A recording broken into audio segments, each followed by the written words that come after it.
السلام علیکم ورحمۃ اللہ وبرکاتہ۔ محترم حضرات، میرے اسلامک یوٹیوب چینل کو سبسکرائب، لائک اور شیئر کرنا نہ بھولیں۔ اللہ آپ کو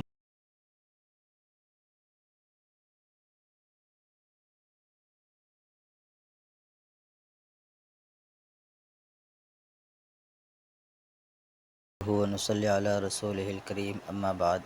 کتاب النوازل جلد چوتھی میں حلق افضل ہے یا قصر؟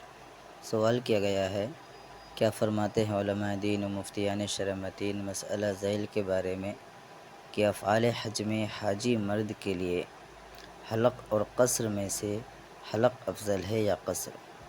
اگر کوئی شخص بلا عذر یا عذر کی وجہ سے حلق کے بجائے قصر کر لے تو کیا حکم ہے؟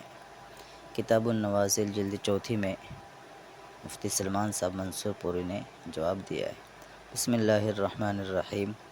الجواب وباللہ التوفیق۔ احرام کی پابندیاں ختم کرتے وقت محرم کے لیے اپنے سر کے بالوں کا حلق یا قصر واجب ہوتا ہے۔ اس کے بغیر احرام کی پابندیاں ختم نہیں ہوتی۔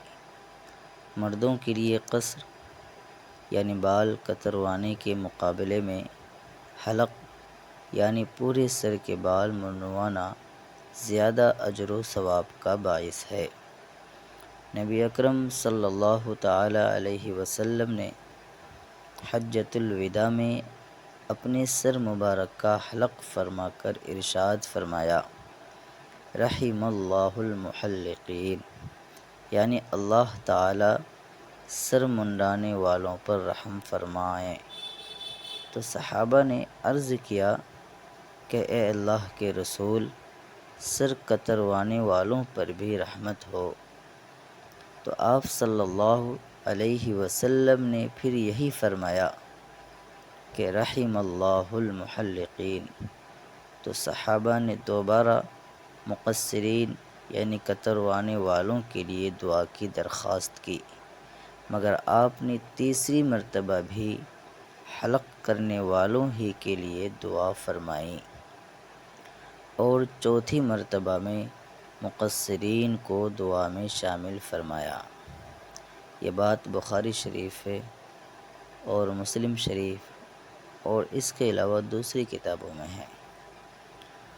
حضرت مالک بن ربیعہ رضی اللہ عنہ فرماتے ہیں کہ انہوں نے نبی اکرم صلی اللہ علیہ وسلم کو یہ دعا فرماتے ہوئے سنا، اللہم اغفر للمحلقین، اللہم اغفر للمحلقین، اے اللہ سر منڈانے والوں کی مغفرت فرما، اے اللہ سر منڈانے والوں کی مغفرت فرما۔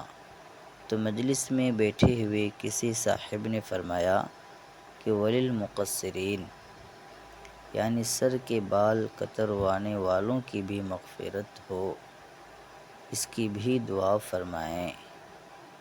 تو پیغمبر علیہ السلام نے تیسری یا چوتھی مرتبہ مقصرین یعنی بال کتروانے والوں کی مغفرت کی دعا فرمائی۔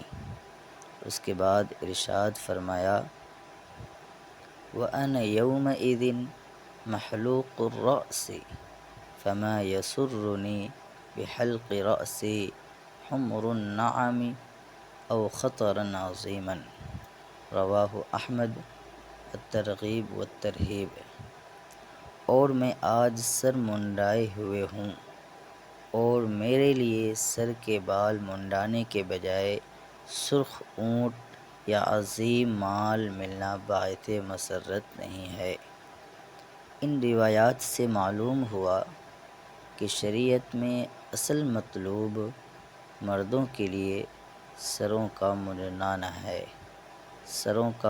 مونڈنا ہے، اس لیے بلا معقول عذر کے اس سعادت سے محروم نہیں رہنا چاہیے، اور محض بالوں سے محبت کے جنون میں ایسے عظیم اجر و ثواب کو چھوڑنا نہیں چاہیے۔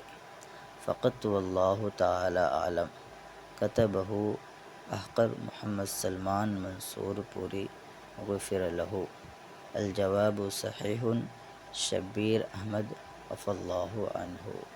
یہ تمام مسئلہ کتاب النوازل جلد چوتھی میں ہے۔ دارالعلوم دیوبند کے ایک فتوے میں ہے کہ عمرے کے بعد حلق کرانا ضروری ہے یا قصر کافی ہے۔ کسی نے سوال کیا ہے کہ جناب میں پچھلے سال رمضان میں عمرہ کرنے گیا تھا اور اللہ کے فضل و کرم سے اس سال پھر جا رہا ہوں۔ میرا سوال یہ ہے کہ میں پچھلی بار عمرہ کے بعد پوری طرح گنجا ہوا تھا، تو کیا اس سال بھی گنجا ہونا ہوگا یا صرف تھوڑے بال کٹوا دوں؟ جو شرعی اور صحیح طریقہ ہو وہ آپ بتا دیں۔ دارالعلوم دیوبند کے مفتیان کرام نے جواب دیا ہے، بسم اللہ الرحمن الرحیم۔ اس سال عمرہ کرنے کے بعد بھی حلق یا قصر کرانا فرض ہوگا۔ بغیر حلق یا قصر کرائے بغیر آدمی احرام کی پابندیوں سے باہر نہیں نکلتا۔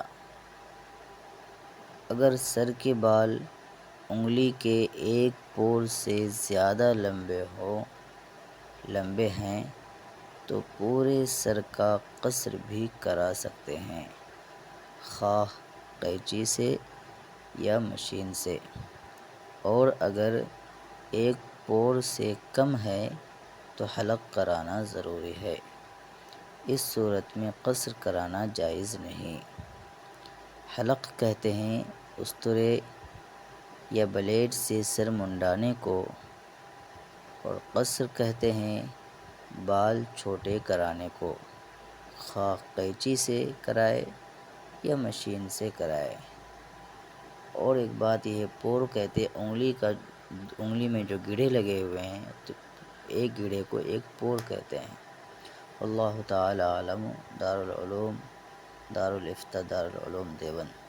والسلام علیکم ورحمۃ اللہ وبرکاتہ۔